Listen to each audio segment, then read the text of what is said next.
Only if the proceeds of lending at interest were evenly distributed among the population would this central problem be solved. Heavy taxation of bank profits might accomplish this goal, but then why would banks want to be in business? If we were ever able to free ourselves of the current situation, we could imagine banking run as a non-profit service to society, dispersing its interest earnings as a universal citizen dividend, or lending without charging interest at all.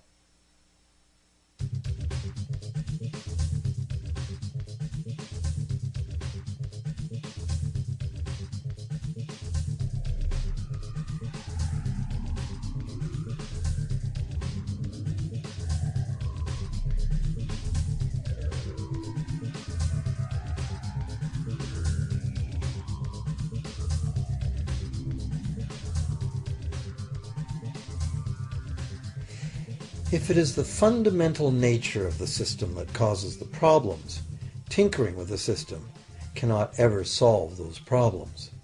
The system itself must be replaced. Many monetary critics call for a return to gold-based money, claiming that gold has a long history of reliability.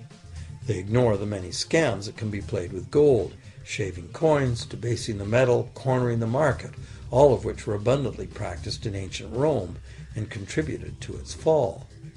Some advocate silver, it being more abundant than gold and therefore more difficult to corner. Many question the need to bring back precious metals at all. No one wants to go back to carrying heavy sacks of coins to go shopping. It's a certainty that paper, digital, plastic, or more likely biometric ID money would be the real medium of trade, with the same potential for creating unlimited debt money we have now. Beyond that, if gold again became the sole legal basis of money, those who have no gold would suddenly have no money.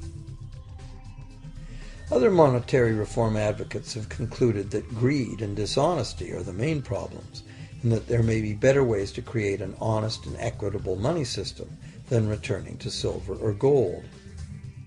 Inventive minds have proposed a variety of alternate ways to create money. Many private barter systems create money as debt, much as banks do, but it is done openly and without charging interest. An example is a barter system in which debt is expressed as pledges of hours of work, all work being valued equally at a dollar figure that then allows hours to be equated with the dollar price of goods. This kind of money system can be set up by anyone who can devise a way to do the accounting and find willing and trustworthy participants. Setting up a local barter money system, even if it were little used now, would be prudent emergency planning for any community. Monetary reform, like electoral reform, is a big topic, and one that requires a willingness to change and to think outside the box. Monetary reform, again, like electoral reform, will not come easily, because the enormously powerful interests that benefit from the existing system will do their utmost to maintain their advantage. Now that we've seen that money is just an idea, and that in reality money can be whatever we make it, here's one very simple alternative monetary concept to consider.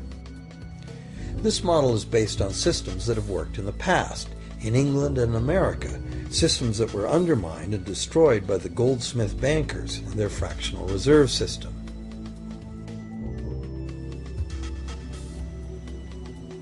To create an economy based on permanent interest-free money, money could simply be created and spent into the economy by the government, preferably on long-lasting infrastructure that facilitates the economy, such as roads, railroads, bridges, harbors, and public markets.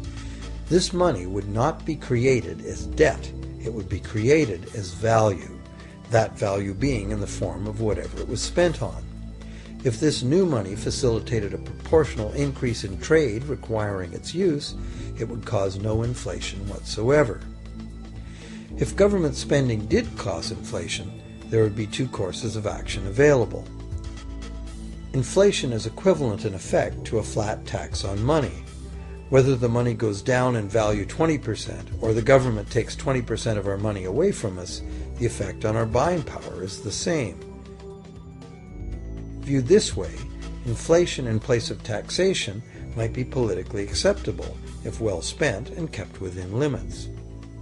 Or government could choose to counter inflation by collecting tax monies that it then takes out of use, thus reducing the money supply and restoring its value. To control deflation, which is the phenomenon of falling wages and prices, the government would simply spend more money into existence.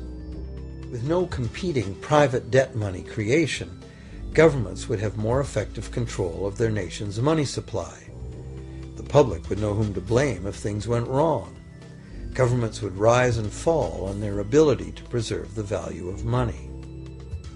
Government would operate primarily on taxes, as it does now, but tax money would go much, much further, as none of it would be required to pay interest to private bankers. There could be no national debt if the federal government simply created the money it needed. Our perpetual collective servitude to the banks through interest payments on government debt would be impossible.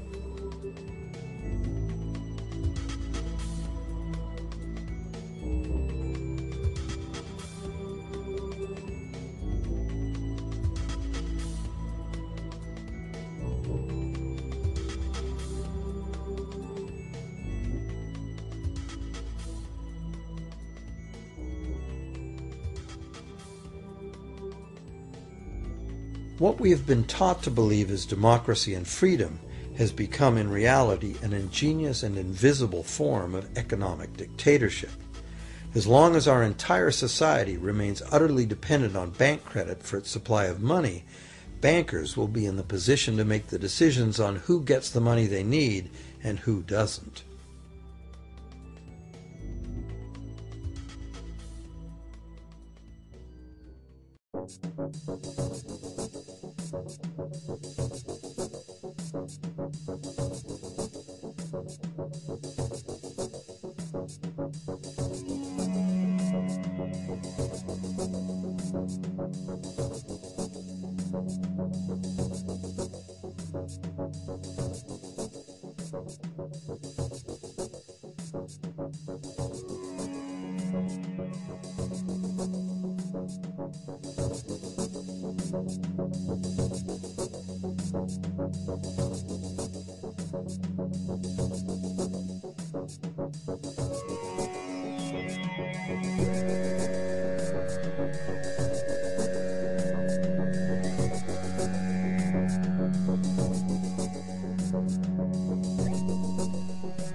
Few people are aware today that the history of the United States since the Revolution in 1776 has been, in large part, the story of an epic struggle to get free and stay free of control by the European international banks.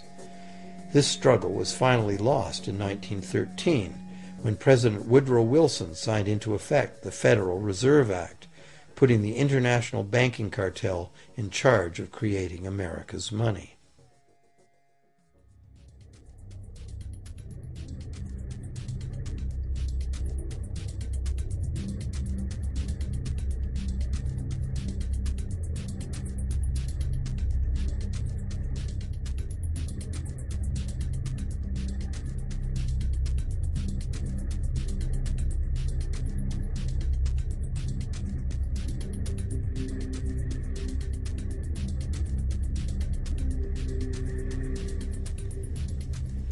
The power of this system is deeply ingrained. So is the educational and media silence on the subject. Years ago, a Canadian Deputy Prime Minister surveyed scores of non-economists, both highly educated professionals and common-sense people on the street, and found that not one of them had an accurate understanding of how money is created. In fact, it's probably safe to say that most people, including the frontline employees of banks, have never given the matter a moment's thought. Have you?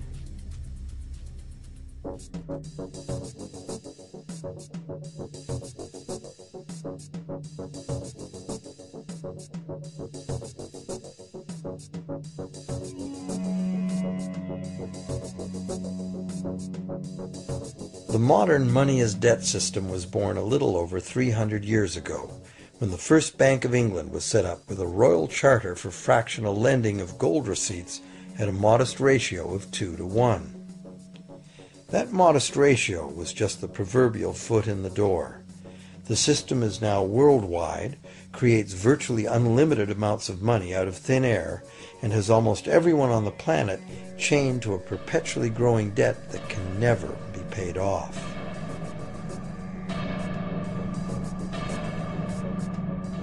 Could it have all happened by accident? Or is it a conspiracy?